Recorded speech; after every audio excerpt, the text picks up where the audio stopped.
Inquire all those questions you've always wanted to know. Ask Kati anything. Hey everybody, welcome back to another episode of Ask Kati Anything. I'm your host, licensed marriage and family therapist, Kati Morton. I'm so glad you're here. Just a random couple of kind of housekeeping details.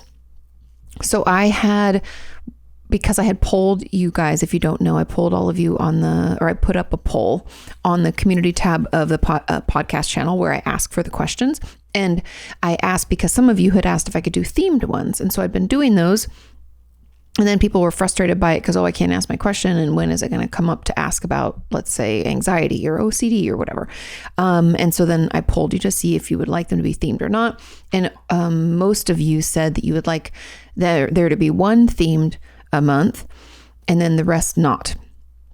And so this week's was supposed to be themed about relationships. And a lot of the questions are catered to that. However, a majority of them are not. And so I think what I'm going to do here as the person who runs the podcast, I'm just going to make an executive decision. We're just going to go back to you ask your questions whenever you want, and I will just pick them randomly. So the ones with the most thumbs ups for the first chunk, and then the last two will be random questions. So just to let you all know that that's what we're going to do going forward, because it's just, it's difficult, and that makes it easy. Okay. Now today we have 8 questions. Oh, and I also have some exciting news. I have finished all the paperwork and took my test and passed it to get my LMFT license. So my marriage and family therapy license, the license that I hold in the state of California. I'm also going to try to get it here in Texas. So now I just have to wait, and they're supposed to let me know if they need anything else. And I should know in a couple of months. So that's really exciting. I had put that off forever, frankly, because it was paperwork. Does anybody else just hate paperwork? And so it also costs money too. I mean, it wasn't a crazy expensive. I think it cost me about $200 total. But just one of those things that I was putting off because I didn't want to have to do the paperwork, or B, have to spend that money. But I'm glad that it's done. It's off of my to-do list, and now I feel so much better. Without further ado, let's get into your questions. Now, question number 1 says, "Hey, Kati, thank you so much for everything that you do. Of course, I'm so happy I can help. I have been watching your channel for years, and I've been wondering why I can't stand intimacy at all. Not even being touched in a non-sexual way, as being hugged or even just lightly touched on the arm. It makes me feel super uncomfortable. I've never had a relationship because of this. The closest I've ever gotten with a person, I've just dissociated throughout and felt disgusted afterwards. Oh no. I can't recall ever being sexually abused, although my father has set less than a perfect example around what sexual intimacy should look like, often acting mildly inappropriate around me, although nothing major.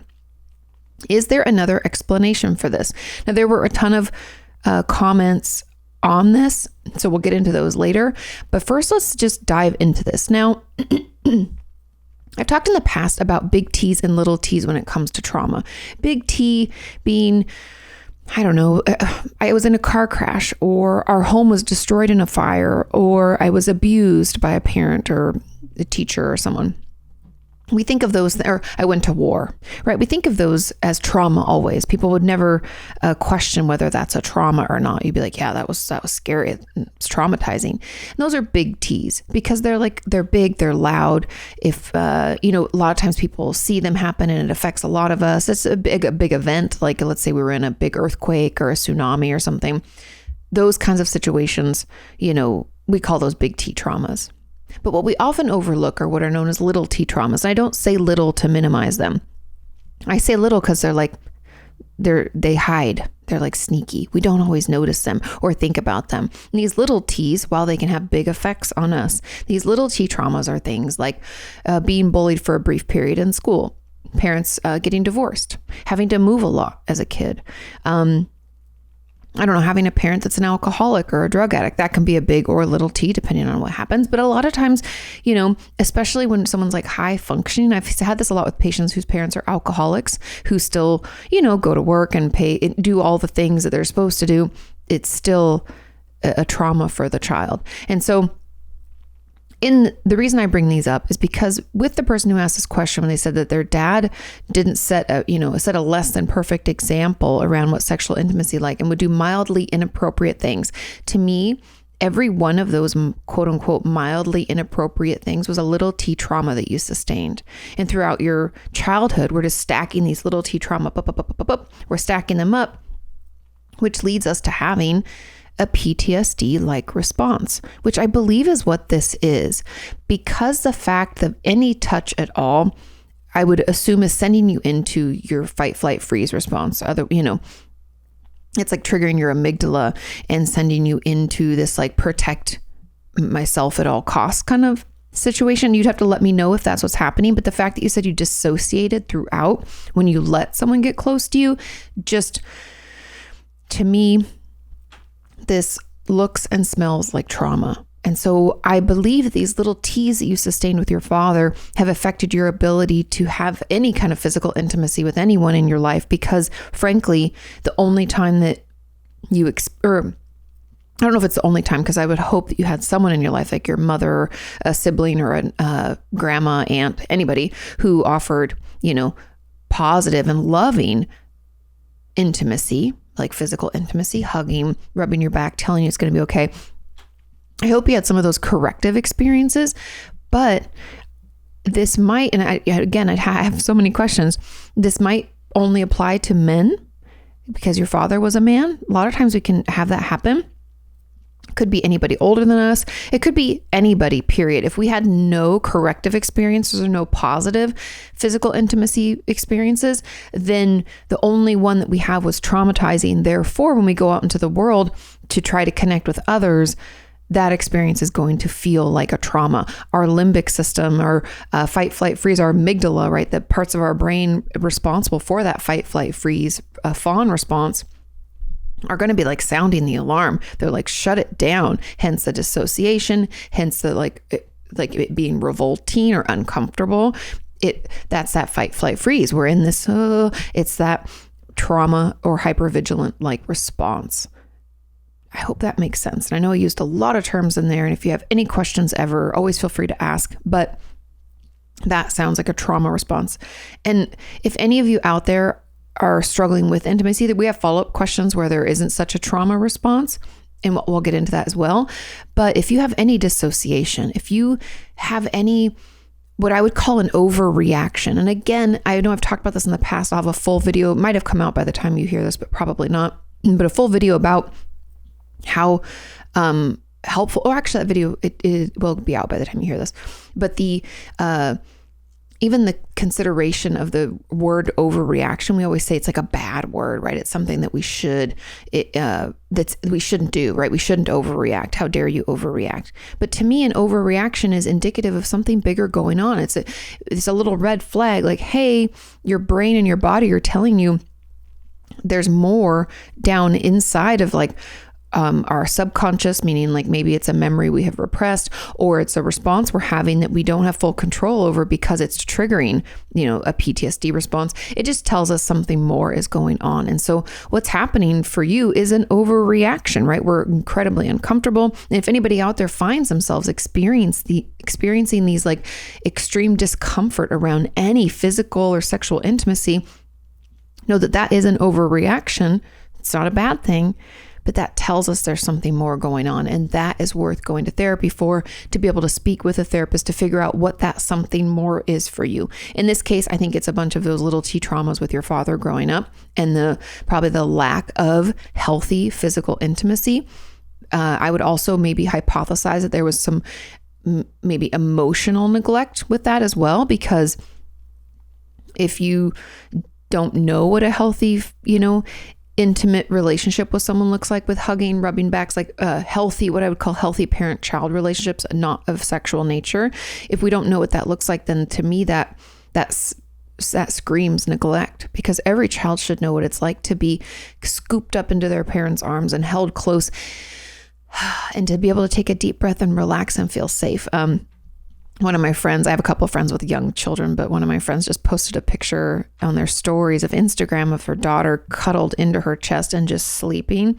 And I thought that's something that every child needs to feel is safe enough to fall asleep in their parents' arms. And I don't know if you felt that. And so that would be something to explore in therapy. And I believe working through the trauma that you sustained will allow you slowly but surely, again, through like exposure therapy and working on our coping skills and ways to calm our system, we can slowly engage in healthy, intimate relationships without having this overreaction or that trauma response. Okay, now there were comments on this that as an add-on, this sounds very familiar and I hope this question will be selected. Well, it was. I also do not manage to have romantic relationships, and I flee when the mood of the room changes, or if the other person puts on the look and is no longer interested in talking. The fear becomes so strong that I think I might throw up, and I end up throwing the other person out and ghosting him afterwards, as I am too ashamed of the situation. How do I manage to be less anxious in romantic situations? And how can I manage not to automatically ghost a possible romantic partner when I have messed up a situation again? I would really like to have a partner. However, I have no idea how this should work without physical intimacy. Okay, because you're wanting this. Now, I'm sure some of our aromantic or asexual people in the comments will say that like not everyone wants these things. Either doesn't want a romantic relationship or doesn't want physical intimacy. But because this person's saying that they want it, and it's a fear-based thing, right? It's not just like, oh, I'm just not interested. It's like there's, again, this overreaction. If they put on the look, as you said, you become afraid. The fear becomes so strong. Now, again, I'd be very curious about trauma in your past. Now, I know you may not think it is, but I want you to really dig in and contemplate those little T's that I talked about and see if that lines up. Because the only way to really manage and become less anxious in these romantic relationships is to heal whatever wound or upset or issue this is coming out of, right? If we've been in an abusive relationship in the past, let's say we had domestic violence either in our home growing up, in our own relationships, again, those are traumas, but that could be where this is coming from. Maybe our family, we were, abused via neglect, like I was talking about earlier, where there was actually no loving care, no hugging, nothing like that. So anyone wanting to get close to us at all feels it's just like against it. It just is not right. There can be a lot of reasons that this could be happening. So I would encourage you to be curious, not judgmental, about where this could come from for you, because the answer of how we manage it and become less anxious is in that healing of the real problem, and then building up some resources or coping skills to help us better manage as we expose ourselves a little bit at a time to situations that would normally trigger this response. And so, but we have to do that work ahead of time. We can't just expose ourselves to things. I mean, there is space for what you call prolonged exposure, or what can also lead to, not just prolonged, but the word I'm looking for is flooding. When we just go all in, it's really like you flood your system with something triggering or traumatizing. I personally don't subscribe. I don't use that in my practice. I find it to be very difficult to not re-traumatize. There are very, trained and helpful clinicians out there that can do that. I just don't. So my recommendation would be to do some of the work ahead of time, find some ways to calm our system. And instead of running away or kicking the person out, hopefully we'll get to a point where we might have to step away, say, oh, I have to use the restroom really quick.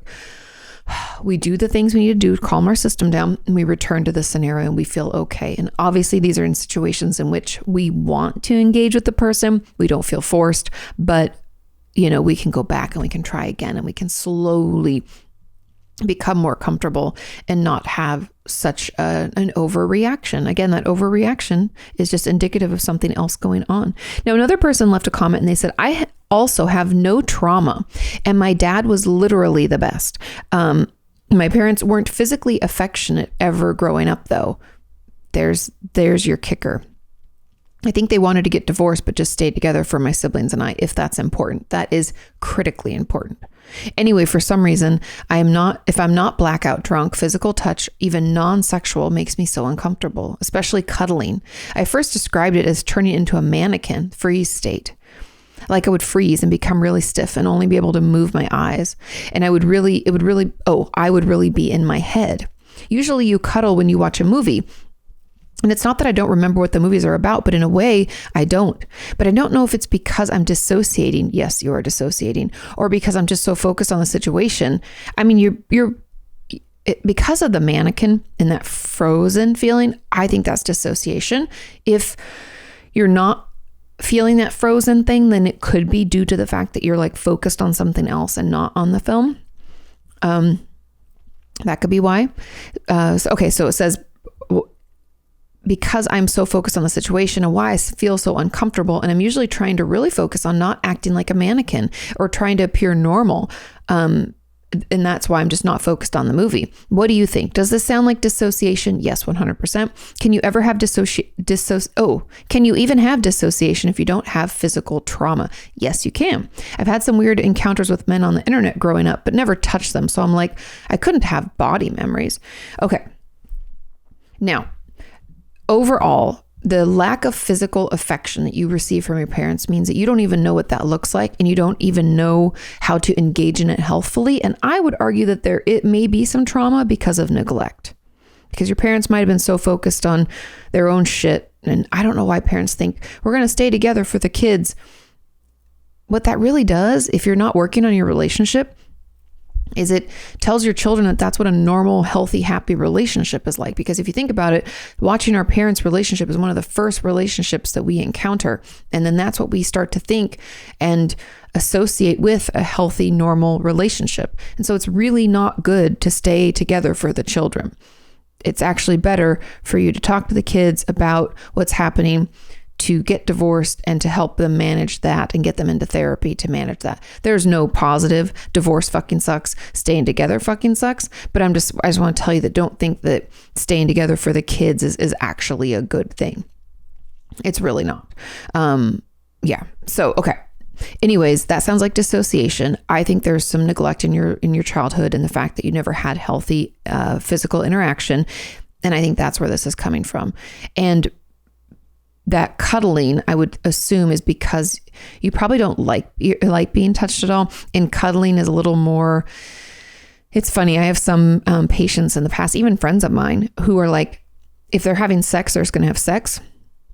And this person's saying they have a blackout drunk, so you can like do the thing, but like loving semi-sexual touch, like cuddling, was just too much because they felt like people like knew them too closely or were like with them, like getting to know them too much. It felt too personal and caused us to feel too vulnerable. And that was also super triggering. And so explore that a little bit. Obviously, like I said, I think that the neglect from your childhood, not getting any of that physical touch from your parents, is most likely the cause. But, being curious and not judgmental about our past and trying to figure out where these patterns come from and why we're reacting this way, you might be surprised what you uncover. And I think, doing the work obviously with a therapist is the safest, but I think there is some like preliminary work you can do on your own where you just kind of assess where you're at and what's coming up for you and what things you maybe remember from your past, and especially around your parents not showing physical affection. I'd be interested to, I always ask my patients this when neglect, I think, is part of it, is I'm like, did you ever come to your parent to receive some physical affection and be like pushed away or shunned or told that you're in the way? Why are you doing this? like turned down, because that's a trauma too. It can be a traumatic experience. Okay. I hope that makes sense. Let's move on to question number 2. Question number 2 says, "Hi, Katie. I have a question about conversations about sexual preference. I've never been in a relationship myself. I'm 26 because I'm scared if someone gets too close to me, I feel like I will have to be more into relationships and then there's something wrong with me." Interesting. When I get into a conversation, there have been a few times that someone was asking me if I'm attracted to women because they could imagine it. Then I feel ashamed, vulnerable, and become very anxious. How can they see that? I have the feeling that I need to answer even though I don't know. I really don't know.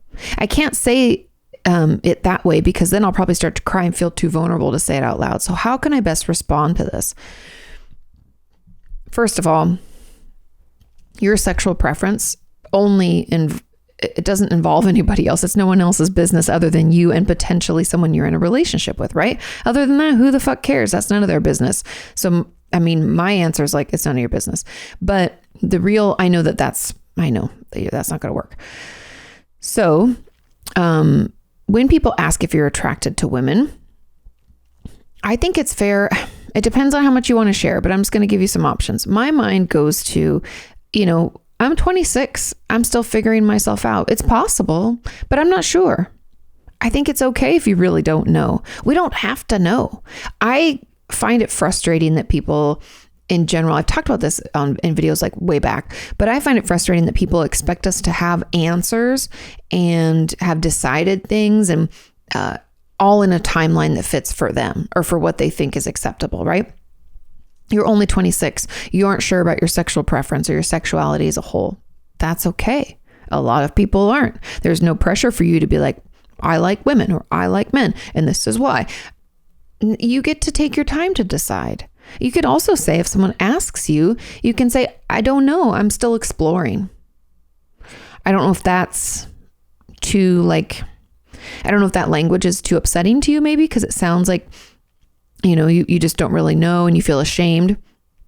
And so it might be helpful for you to take your own personal time to think about this. Again, being curious, not judgmental, journaling about thoughts that come up and people you find attractive and why, even exploring why you feel the need to have an answer, because I think it's fair if people ask I could imagine you being in a relationship with a woman and you could say, oh, that's interesting. I don't really know where I stand with stuff like that. I haven't given it much thought. You could shrug things off like that too, because again, it's not their fucking business. Why are people so pushy? But take some time to kind of be curious about what's coming up for you, what you maybe like and don't like, and allow yourself to live in that questioning phase. A lot of people don't know, in the LGBTQ, it can stand for questioning. I know some people have told me that they thought it stood for queer.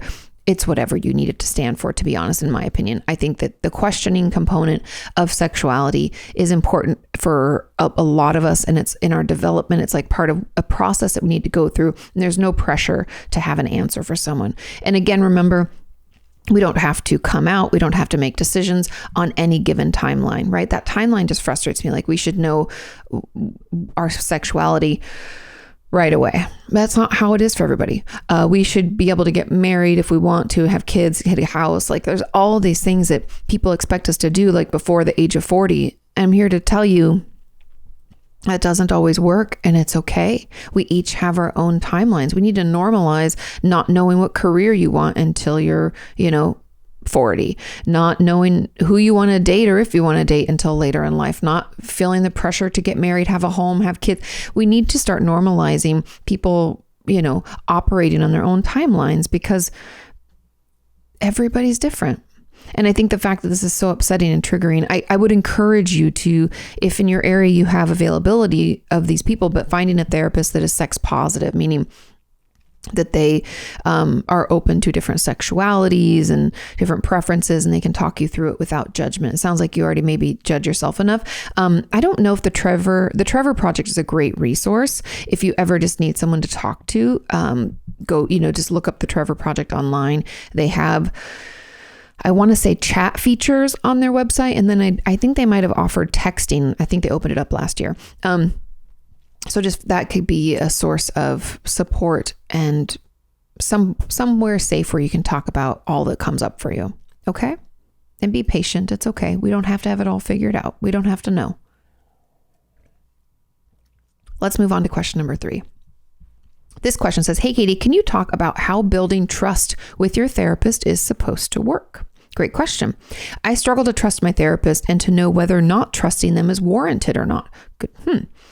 That's a good question. In the past, I felt pressured to talk about my problems with my therapist. This was a different one. Okay. And I talked about things that I was not ready to tell them. Interesting. This didn't end well. How can I build trust with a person when I don't know anything about them and their life and their views? How can I trust them if I don't know if they're secretly judging me? Interesting. As far as I know, my therapist could hold the same beliefs that led other people to treating me badly. This is interesting because I have a couple of thoughts. Now, just from the start, building trust with the therapist, how is it supposed to work? It's supposed to work essentially because therapy is different and you're not going to know anything about your therapist. Maybe they'll have some disclosures around similar situations they've been in or things that they'll tell you to help you know that they do understand. It's supposed to like deepen the connection and also deepen your like faith in them or trust in them. So there could be some disclosures throughout your therapeutic relationship. However, they should not be early on. I've only disclosed certain things to patients, I don't know, months and months and months into seeing them. So back to your question. We build trust in therapy through slowly sharing things about ourselves and things that we're working on and going through and what we're struggling with, and having the repeat experience of our therapist sitting with us, not judging us, hearing us, and offering support. And it's that repeated connection that we get, right? I share something that makes me feel really vulnerable, something I'm struggling with. I cry in my therapy sessions, and my therapist sits, makes eye contact, and even if it's not said, through their actions, I feel seen and heard and important, right? And a lot of times therapists will mirror behavior. We do things so that we mirror your body language so you know we're with you, and we offer, support, and we call it like a holding space. Like your therapeutic office that you create is supposed to be what they call a quote unquote holding environment, meaning that you can dump all your shit there and we have the capacity to hold it. It's okay. I can handle it. I can hold it here. And really, that's why a lot of, therapists' office tend to be like soothing colors, light, soft, overstuffed couches, like things to help you literally feel held. And so that's really in a nutshell. And I know that's very brief and there's a lot more to it, but that's how we slowly build trust with our therapist. It's not overnight. Although I will tell you that confidentiality is yours. There are limits to confidentiality if we think you or someone else is being abused. And if you are a protected class, meaning a child, a dependent adult, or an elder, we're mandated to report that if we think you're a danger to yourself or others. There's those limitations to confidentiality. But other than that, it's going to be held in the strictest of confidence. You could actually take our license if we shared without your permission. So that can kind of push the trust building more quickly. Like when I start with a new therapist, I'm just dumping personally, because I know personally I'm not a danger to myself or others, and there's no abuse happening in my life. So I feel very free to share what's going on, knowing they legally cannot tell anyone. And if they do, I'll come for them. That's not right. So, okay, now let's move through the rest of this. So the question, that's how you build trust. That's how it starts with a therapist. That's how it essentially works, right? Slow but sure, you share and they validate and support.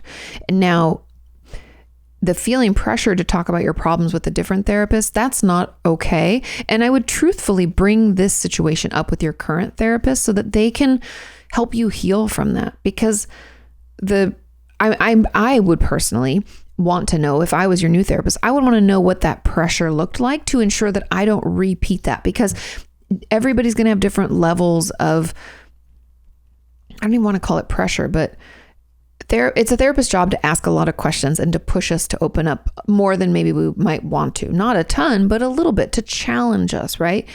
Was that the pressure you're talking about, or was it more? And I would want to know what it looked like, what they said, what was triggering, so that I don't make the same mistake.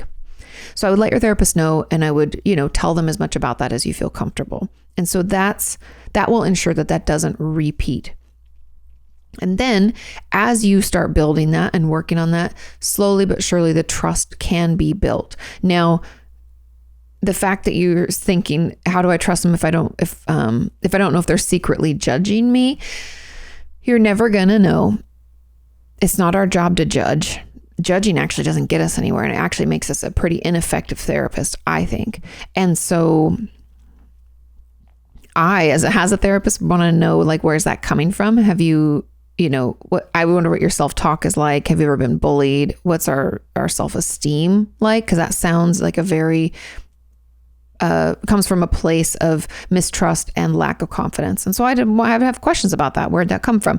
And then truthfully, that lack of trust and thinking they're judging you isn't your therapist's fault. They haven't done anything. It might be your past therapist's, that relationship might be the cause, or there might be some other things from your past. Again, that'd be something that I would want to dig into. So I would let your therapist know that you're struggling with that. And again, for anybody out there who feels like, I don't know how to do this with my therapist, or this is really uncomfortable, or you have questions about therapy as a whole, or you're struggling with the process, that's all important and helpful to bring up with your therapist. I know it seems kind of, I don't know, like strange to ask them about the process, but that's really important. And that's the beautiful thing about therapy, is that the relationship is different. In therapy, we can talk about the relationship we're building, because that is honestly going to show us really, it's going to reveal a lot of old unhealthy patterns or behaviors that we have in relationships. And so we need to be able to talk about it. We need to acknowledge and speak up about what's coming up for us, because that is just as helpful as the things that we thought we needed to talk about in therapy. Does that make sense? I hope so. Because I'll be honest, I go to therapy for let's say stress, work-life balance, communicating better with Sean. Those are things that I would want to go to therapy for, right? But when I'm in therapy, we might uncover old patterns of behavior, like, oh, this is the way your mom and dad engage with each other. Like, that's how I learned that because my parents never fought in front of me, I don't really know how to healthfully address or acknowledge anger. So that was shocking. You would think, oh, it's good they didn't fight in front of me. Nope. Fighting wasn't okay. And so I never learned how to do it, right? And so there's things that through therapy I didn't even know were problems. And then I can see how that is actually causing the thing that I came to therapy for. And so in therapy, you might be surprised what comes up, which is why it's important to tell them about the things that are coming up for you now. I hope that that's clear. I feel like I'm talking in a circle, so I'm going to move right on. Move on to question number 4. This question says, hey, Katie, what are some ways to find closure with your trauma after sexual assault if you decide not to press charges? I decided that pressing charges would be harmful, but the fact that I haven't done it still weighs heavy on my heart, mind, body, and spirit. I would see pressing charges as a form of closure, but in a lot of ways, I really think it would do more harm to take that approach. It can. What are some actions someone can take or projects someone can do that feel like closure and healing, that feel as monumental as taking the abusers to court and holding them accountable, or that feels like setting all the evidence on fire, but don't actually involve any of that? How do I reclaim my power? It's a great question. Sorry, my nose is tickled because I'm close to the microphone. I get the pod nose. Okay. First of all, I'm so sorry that this happened to you. And I understand your dilemma. Now, when it comes to pressing charges, I always encourage people to do it, but don't push them. Does that make sense? It's like, if that's what you want to do, I support you. I encourage you. We can do this. We'll make it work. Because those fuckers deserve to be behind bars and deserve to pay for what they did. That's how I feel. Fuck those people. But I have to agree with you that our legal system, unfortunately, in Canada and the US and even in Australia, I've heard, I don't know if I've heard much about the UK. I was trying to search my brain for a memory of it and I don't remember, but all of the systems that I've through being online and through hearing from our community, I know that they're all broken. And unfortunately, they make us relive and replay and restate what happened over and over and over to like 4 or 5 different people. And every time we feel re-traumatized, and not all legal systems offer, a therapeutic person to be there. Some do, some don't. And then having to see them in court because they get a right to face their accuser. And I understand the reasons those laws exist, but also you're like, are you fucking kidding me? That can be traumatizing. And so I just want you to know, long story short, I understand and agree with your decision because you have to do what's best for you. And we're already traumatized. We don't need to, do that again. For some people we do, and they want to, and they do it, but others of us don't. And it's okay. Either way, it's okay. It's your choice. That's one way to take your power back, is the fact that you made the choice that's best for you. What's best for them is someone, punches them in the face, maybe hits them with their car. I don't know. Sounds like assholes, but you got to choose. And that's some of that power, getting that power back. And I have to be honest, even for my patients and viewers who've actually taken people to court and had them convicted, that doesn't always offer closure either. We don't know what's going to allow us to be able to move on. Now, my biggest encouragement is for you to do this work in therapy, to start doing the trauma work, or continue if you're not already. I know it can feel like, well, that's not what I mean. I mean closure from this. Closure really happens when we're able to move on with our life and not feel, held back or emotionally vulnerable to certain things or triggers or whatever, that remind us of the sexual assault. And so healing from the trauma is truly the best way for us to find closure and to move on. Period. Now, that might not be just talk therapy. That might be EMDR, somatic experiencing. It might be any number of things. Some exposure therapy, but all in all, that would be my best advice. Now, when it comes to reclaiming our power, I cannot encourage you enough to, I don't know if this would be, maybe. I'm going to offer up a resource. Now, the Courage to Heal workbook, which you guys know I love so much, is really catered towards those of us who've experienced childhood sexual trauma. But I do find the final chapter, I think it's chapter 20, has a portion in there for how we can heal and have a healthy sexual relationship in our life now. I encourage you at the very least just to give that a look and a read and see. It might be something you want to go through with your therapist. This is in the future. This is, again, reclaiming your power and being able to have sexual relationships that you want to have in a way that feels good for you and is a choice that you get to make. And that chapter kind of walks you through how to do that with a loving partner or a partner of your choosing. Doesn't mean you have to be in a relationship with someone, but it's just a way for you to, again, take that power back. And really the acknowledgement and expression of your anger and your hurt, and then the processing through, again, of that trauma is really the way we take our power back. Because as we do the trauma work and maybe do exposure therapy, we slowly open our world back up and live our life the way that we would have lived it if that never happened. And I don't know if anybody else out there agrees with me, but I truly believe that is not only the best revenge, but also the best way to reclaim that power. And I know you were hoping it was something, like you said, like burning the evidence, or we can write letters to the people who assaulted us and then set them on fire safely in like a container or outside with water to put it out safely, or rip them up, or any number of things like that. That could be another way to kind of get it out. But yeah, those are my thoughts. And I wish there was an easier answer. I wish I could tell you, go spit in their faces and punch them in the groin and you'll feel better. But I'm here to tell you that you might feel a little bit better, but this won't help you reclaim your power and move on with your life. Now, there was a comment on this and it said, as an add-on, English isn't their first language. So it says,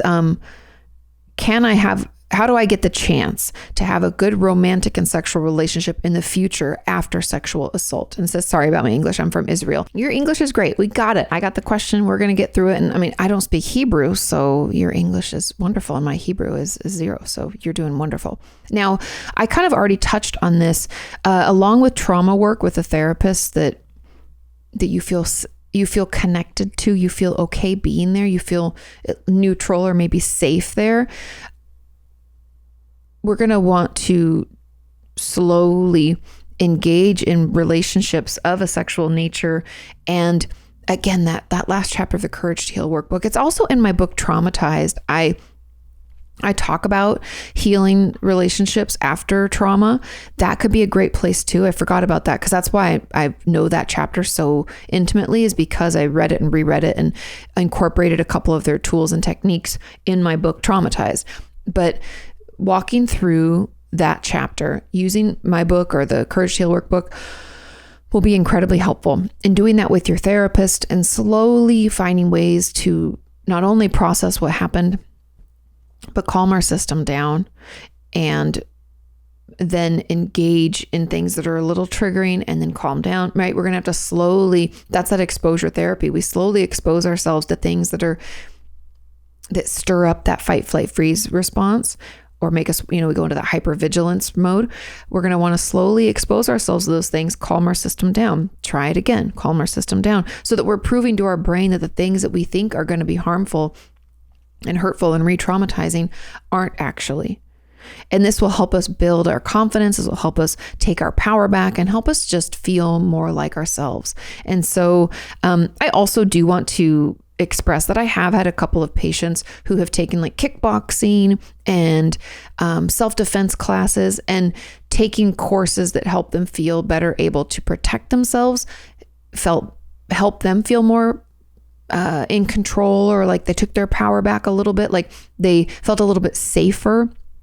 I don't think that heals the trauma that we sustained, but I think that can at least help us maybe do more of that exposure work, feeling like we are powerful enough to protect ourselves. There's something about being that protector for ourselves that can be healing also. So I want to put that out there too. Let's move on to question number 5. This question says, "Hi, Kati. I would love your opinion on causes of dissociation during sex. I am a gay woman, but have dealt with a lot of shame growing up, and I used to sleep with men where I experienced dissociation. However, now that I'm actually being myself and being intimate with women, which is more true to myself, I am still experiencing dissociation and panic attacks during sex, and I struggle with emotional intimacy. Any ideas about why would be really, really helpful. Thanks, Kati." Of course.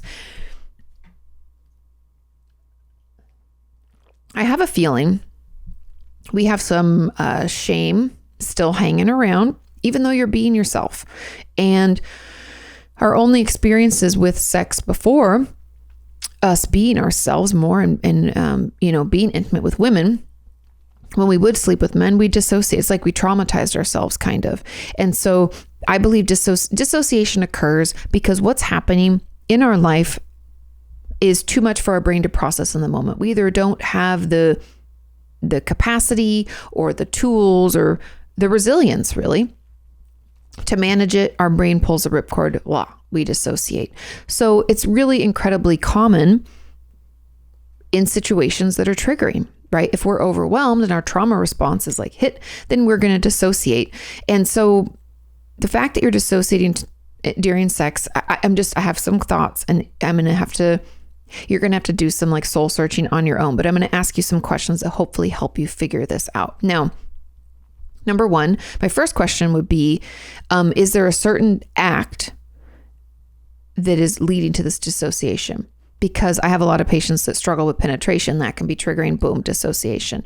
Or is it just the physical intimacy itself, having someone like touch on us, cuddle us, kiss us, tell us they love us? I'd like to know if there is something specific. If it's just the sexual acts of any kind cause dissociation, that's also helpful. But just think about it. That's a helpful note, okay? So I want to know that. Then I want to know about the shame growing up. Did you have, people in your life who didn't accept you being attracted to women? We have like homophobic people in our life. I don't know.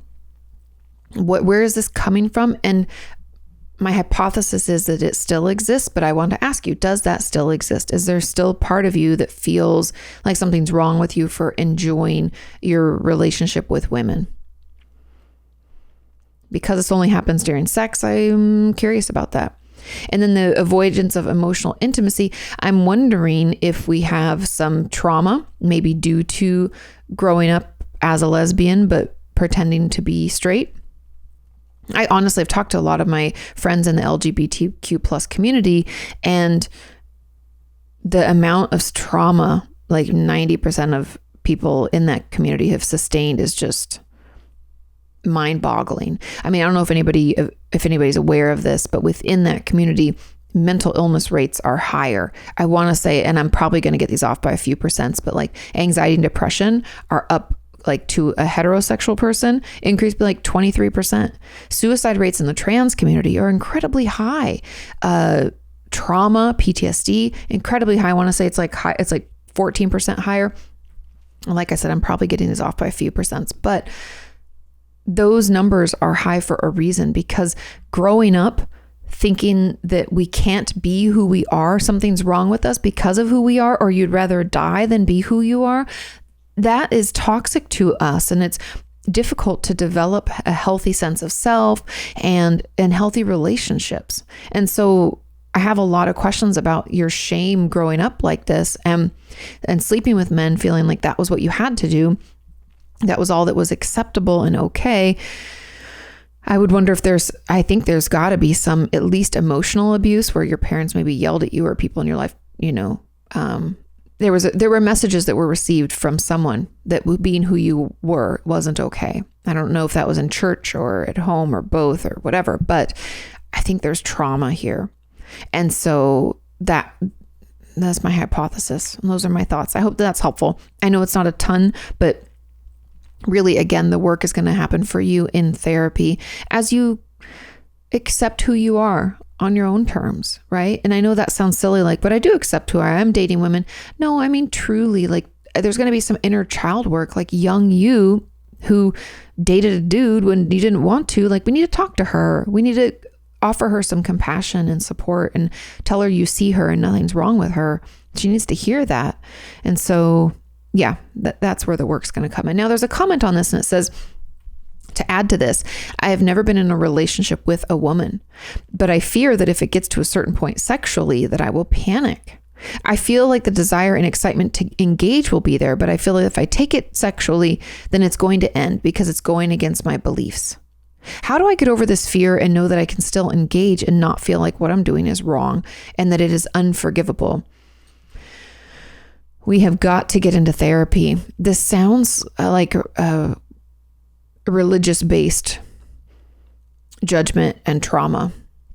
And I've talked a little bit about religious trauma. I have a whole video about religious trauma on my main channel. You can check it out if that's something that would interest you. But the fact that you feel like the desire and excitement to have one of those relationships is there, but that you can't really do it. And I would take some time to think about this and to do that internal work where I want you to be curious and question, right? Am I attracted to women or men? What is it that attracts me to them, in this way or that way? What really are my beliefs, or what is it that I've just been told my whole life and never had a chance to question?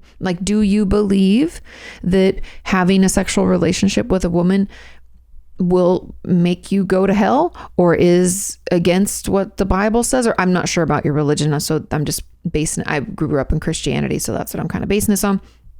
Have you heard those messages? Is that why? You need to take some time to kind of unravel and untangle what are the beliefs that we currently still hold. Because as someone who was raised in church, I can tell you I was raised a certain way. And then as I grew into an adult and made decisions on my own, I got to decide what I thought was truth and helpful. I think you should treat people the way you want to be treated. I do believe that we should try to mimic, if you believe in God, God's agape love for people. I think there's a lot of positive things that can come out of Christianity. The community feel, the support of other people, the turn the other cheek, don't lash out in anger. There's a lot of messages that I learned from church that are still very much a part of who I am. However, there's a lot of things I learned in church that I think are bullshit. Essentially, don't cuss, can't have sex before marriage, no drinking, the purity culture of I don't know. And this is my interpretation and what I heard myself.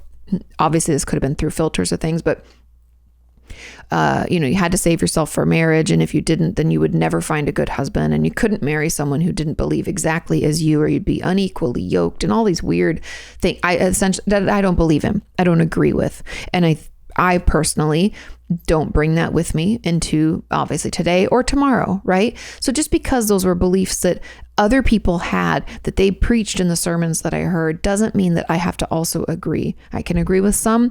What's the saying? You eat the fish, spit out the bones, or whatever, take what you want, leave the rest. That's what I've done. I've taken what I've wanted and I've left the rest. So take some time to try to untangle that for you, because it's going to be in that process that then we're able to do that work about our own sexuality and figuring out who we are and what we enjoy. And are we only attracted to women? Are we bisexual? Are we, homosexual? Or what is it? And you get to explore that and question that. And again, remember, you don't have to make a decision. You don't have to proclaim it. You can change. You can be curious. You can have relationships with some people and then maybe decide that didn't work. You can do whatever you want. It's your life, and take your time to sort it. Don't let other people and their beliefs that you don't agree with affect you today. But it can take some time to untangle. And I want you to offer yourself some love and compassion as you do that untangling. Okay? Okay. Moving on to question number 6. This question says, Kati, why is it so triggering when others show concern or try to be nurtured after childhood trauma and emotional neglect? Interesting. If my therapist asks me if I'm doing okay during a difficult week, I freak out because she has picked up on it. I don't like to share information or emotions, and I am terrified of being easy to read. Nurturing just feels strange or alien, and I don't know how to respond. I'd love to hear your insight on this. Thanks so much. Or thanks for all you do. Of course. So when we've had a bunch of childhood trauma and been emotionally neglected, the way that we protected ourselves was by stuffing everything down and pretending we were always okay, right? Think about it. If no one's going to come when we cry, no one's supporting us, we never really get the nurture and love that we craved and needed. It can go one of two ways, right? We can crave it so deeply we seek it out in any situation, struggle with healthy boundaries, right? Because we want to let people in real quick to get that need met. Or what this person's experiencing, we're like, fuck that. I don't need that at all. Shut that down, stuff it back, forget about it. I don't want people trying to help me because they're just going to let me down and just going to hurt me. This, what I would call toxic independence, where I have to be independent because that's the only way I survive. Those are the two reasons. There are two kind of ways it can go, right? So in this person's case, when your therapist asks you if you're doing okay, you're like, fuck this. Last time I let someone in, or the last time I asked for anything was when I was a kid and I just got ignored, or I got yelled at, or, I got abused in other ways.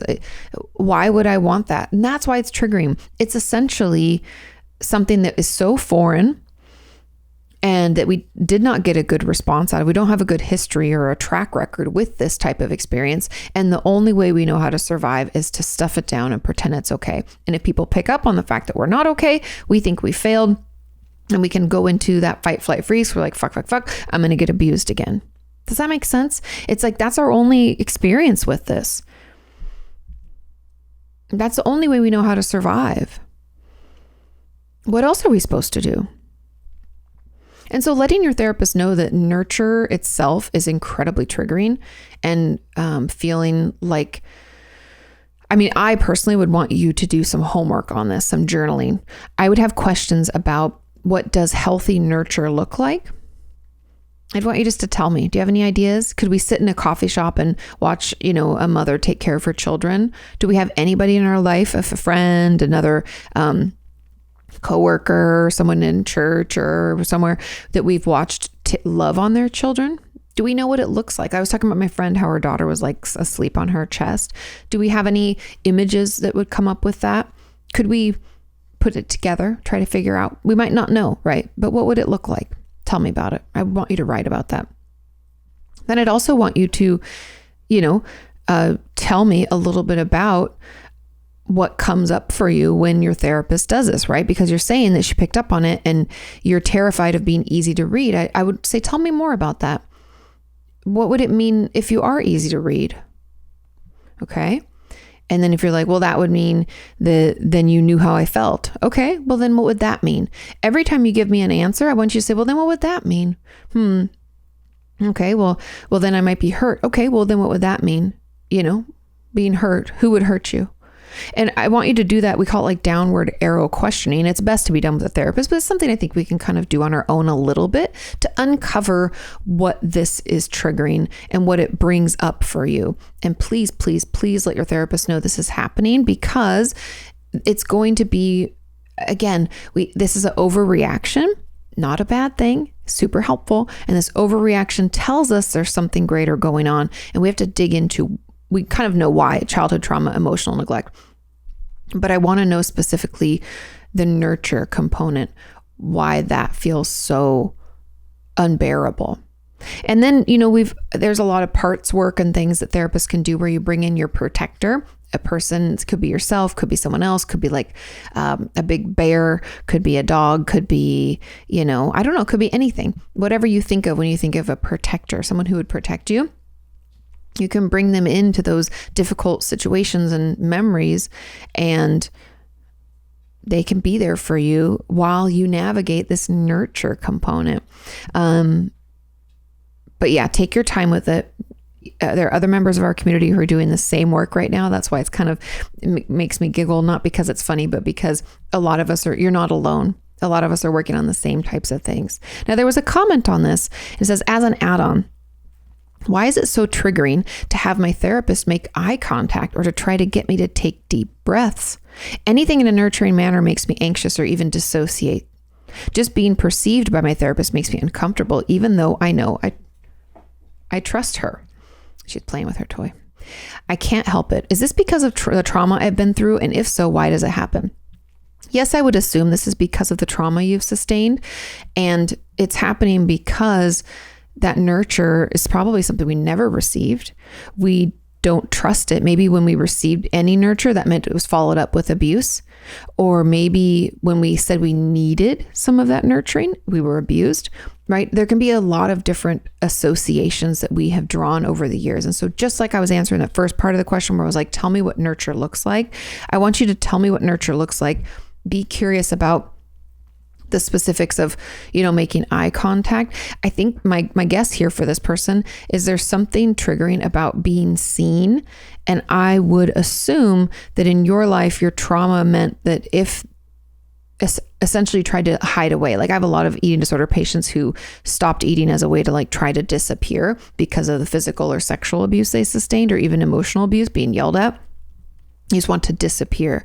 And so I have a feeling the fact that your therapist makes eye contact with you says to your system, I haven't disappeared enough. This isn't safe for me, right? It's sounding the alarm because it feels like it's under threat, even though it's not.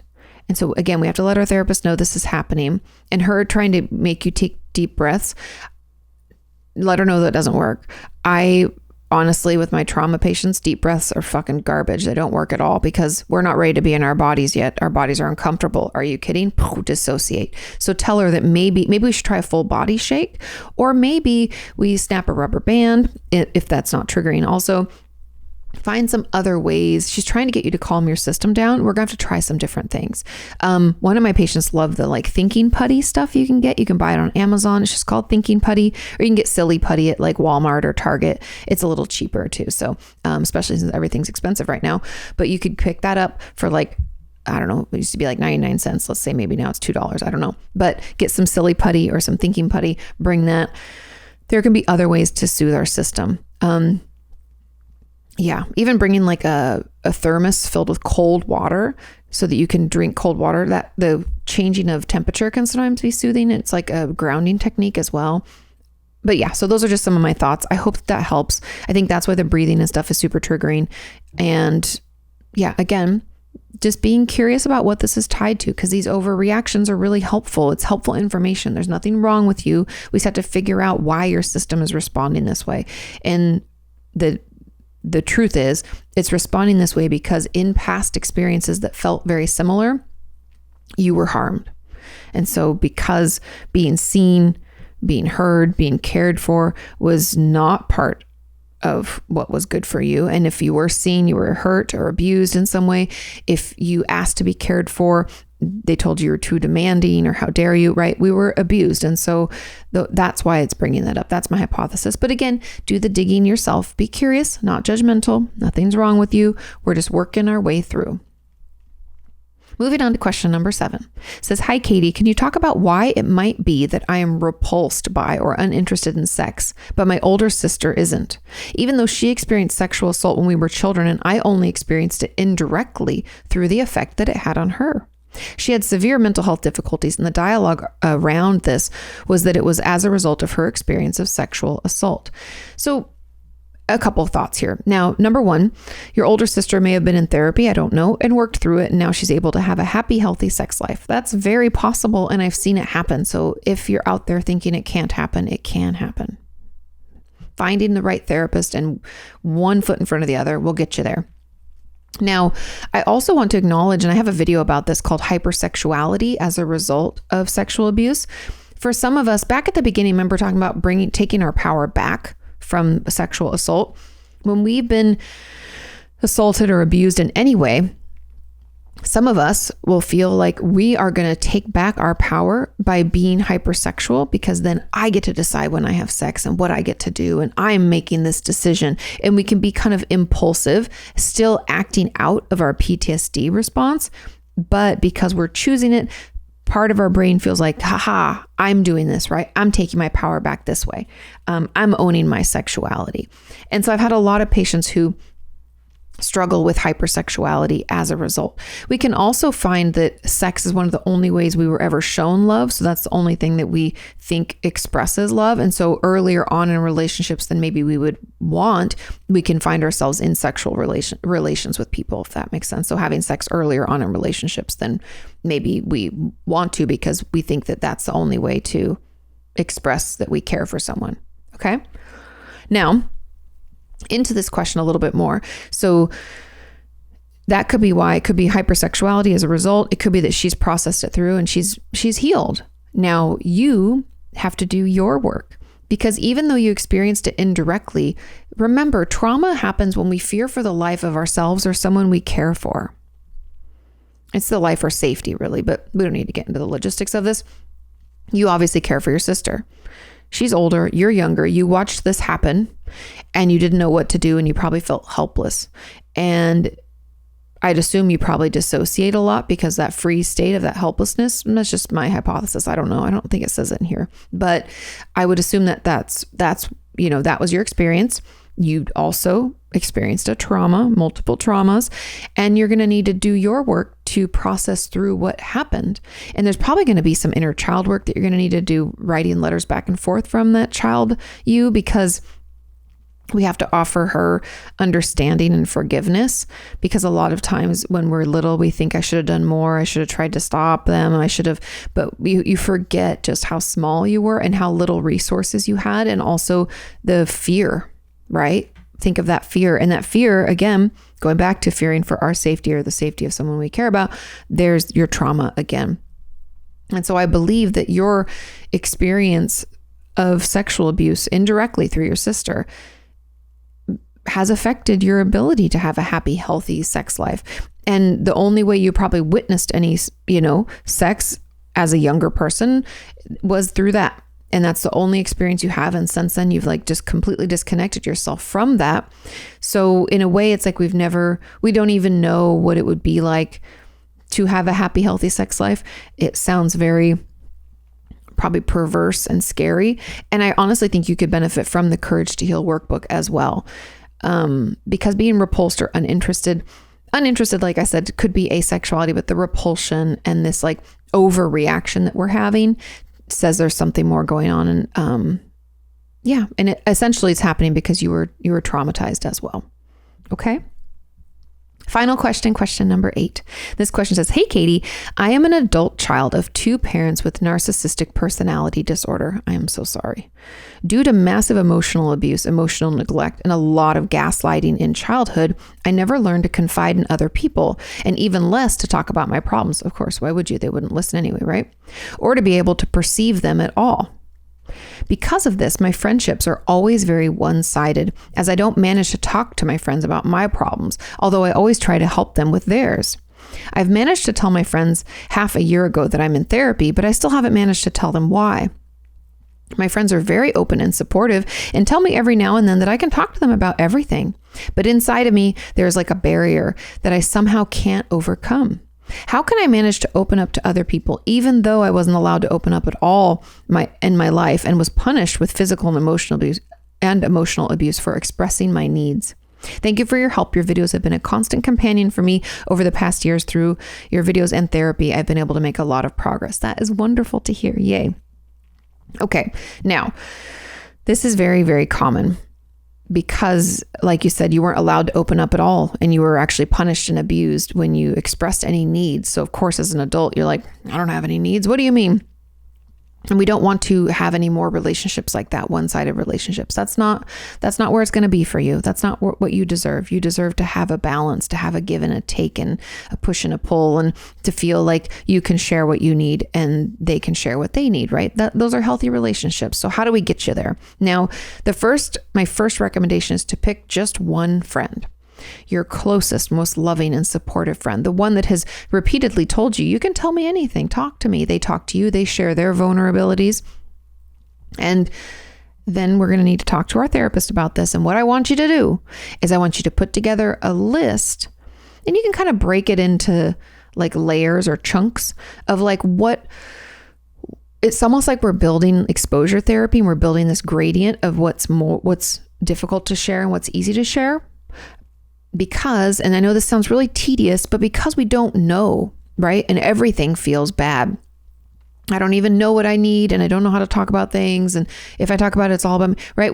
It can be so complicated. So writing this down in as many things as possible. So let's start with like 5 things with each level. First level being, I would tell this to a stranger. It doesn't have, for instance, I would tell anybody what I did today, or that we have a pupper, or, what I do for a living, that I'm married, that I live in Austin, Texas. Like there's things that I would share with people that doesn't really matter. What are those things for you? Write those down. And you could do 5, you could do 10 if you want. It doesn't matter. You can get carried away, whatever. The next layer would be, what are some things that I'm okay sharing with someone that is like a repeat person in my life? Now, these would be what I would call like a peripheral friend, meaning I don't really talk to them all the time, and I don't even have their phone number, but like I see them at events a lot. Like let's say they're like a friend of a friend, and they're always at the same things. Like we go to baby showers, they're there. You go to this birthday party, they're there. But they're not your friend. They're like a friend of a friend. What would you be okay with those people knowing? Sometimes that's a little bit more, right? Because we see them multiple times. So what would that look like? I'm trying to think for me what that would look like. It might be like more about what I do, because I don't always tell people what I do for a living, because I don't want people to know too much about me that way. It can be, people want to share too much, or people can get weird because you're online. So maybe that. Then maybe I would share that my dad passed away, because I've worked through that. That wouldn't be that upsetting or too much to share. Yeah, I could share that we just moved out here. I could share where we used to live. I could share, think about it. What would that be like for you? What would you share? Okay. Then the next layer, what's something that you share with someone that you're pretty close to, meaning that you would go out on a one-on-one hangout with them, and you've had like late night conversations or longer conversations. You could talk to them for like an hour, and that now we're getting into deeper waters, right? We're getting to things like I would share with them that, my grandma and papa passed away in the last 2 years, and I also just lost my uncle. It's been a lot of loss for my family. I could share that because if I cried, I knew it'd be okay. I wouldn't want to, but it'd be okay. I could share some difficulties I'm having with work-life balance. I've been feeling kind of burnt out, right? Those are the deeper waters. Then move into what I would call your most intimate and close relationships. And that's where you can share the deeper, darker things, meaning that would be like my relationship with Sean and my mom and my closest friends. I have like 5 or 6 really close friends. And that would be where I'd share like my concerns about, my future, of what I'm doing, and feeling like I'm not doing enough at the same time. And like kind of what I would call the more, I don't want to say esoteric, but kind of like things I ruminate on in the middle of the night. That's what I would share. Those are things I tell my like closest friends. It's like what I'm really going through and how I'm really feeling, and crying if I want and knowing it's okay.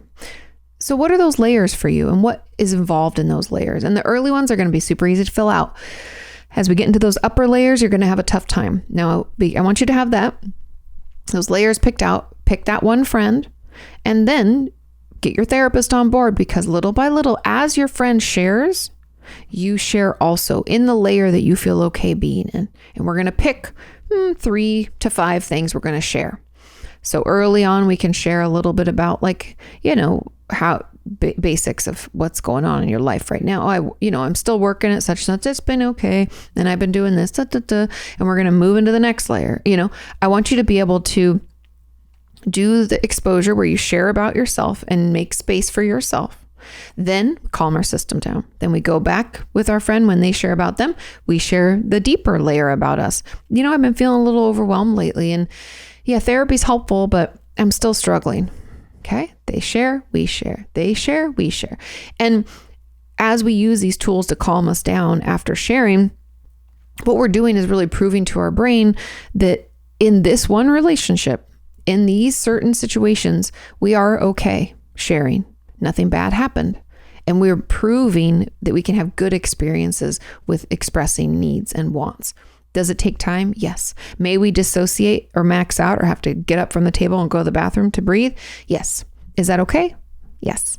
It's a slow process. Think about this is the frustration. And I get pissy with this too, because as a therapist, I tell patients this all the time. And I tell myself this as a person who's been in therapy, right? This didn't happen overnight and won't be fixed overnight. And yes, that fucking sucks because it took years for this to develop and for us to recognize that it wasn't okay to have needs, right? Time after time when we were little, we probably asked for something and then got hit or yelled at or scolded in whatever way that wasn't appropriate, right? Something happened. So for each one of those, I mean, it's not like 1-to-1, but we can't expect to just go out and change the way that our brain is wired because we've been told forever that that's going to happen. And we have to slowly prove to it that, nope, it's not. We're going to be okay. And this is what's going to happen. And so just give yourself some time to build up these healthy and helpful experiences sharing. And also a great tool is to utilize your therapeutic relationship because that's yet another place we can go to share some of those deeper, more vulnerable experiences and know without a doubt that we're going to, get that support. We're going to feel heard and understood. And that can be incredibly healing too. So utilize that relationship and then pick one other, and little by little, we'll get you there. Okay. Thank you all so much for leaving your questions. Like I said, we're not going to do any themes anymore. You can just ask questions. And if there's a certain, topic you're wanting to address, you just ask it. Don't worry. We will get to them. We will get to the ones with the most thumbs ups. And I will always at least pick one, if not two at the bottom that are just randomly selected to give everybody an opportunity. Also, I've been releasing the posts asking for the question at different times just to kind of help people at different time zones get their questions answered as well. I'm doing my best to give you all an opportunity. I hope that it's helpful. Thank you so much for listening. Thank you for sharing this with friends. And yeah, thanks for everything. Have a wonderful rest of your week, and I will talk to you soon. Bye.